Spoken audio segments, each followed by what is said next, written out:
There are moments in Scripture where God not only tells us what he has done, but why he has done it that way. And Romans chapter 4, verse 16 is one of those moments.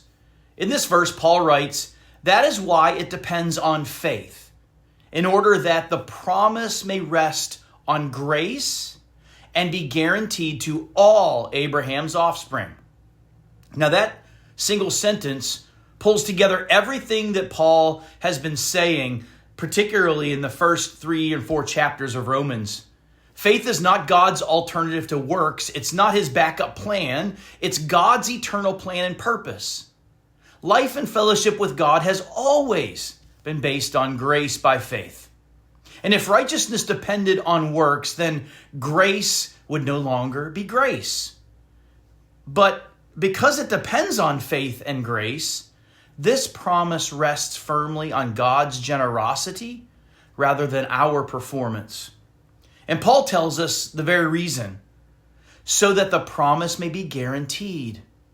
God does not want his promise to be fragile. He doesn't want this promise to rise and fall with our obedience or our consistency or interest or even our strength. If the promise depended on our ability to keep the law, it would always be uncertain because we are always inconsistent. So God anchors his promise in his grace, that we receive it by faith, so that it always stands secure. Now, Paul also makes clear that this promise is for all of Abraham's offspring, not only for those who share his law, but those who most especially share his faith. In other words, belonging to God's family has never been about ethnicity or heritage, religious credentials. It's always been about trusting God and his promises by faith. Abraham is called the father of all who believe by faith because he believed God before anything could show for it. He trusted God's promise when it seemed impossible. And that, God counted that faith as righteousness. So this verse also reshapes how we think about assurance. Many believers quietly wonder, have I done enough? Have I believed enough? Have I obeyed enough? There's this limbo feeling.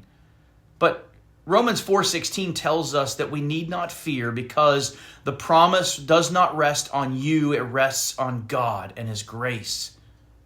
Even faith does not make the promise secure. God always does. Faith is simply how we receive what God has already guaranteed. So friends, today, if you find yourself anxious about your standing with God, then return to this basic foundational truth. God always designed salvation so that it would be by grace from start to finish. Not so that we would live in fear, but so that we could live in confidence in him. His promise stands, not because we are strong, but because God is faithful. And friend, that is the gospel's why and how. I'll see you next time.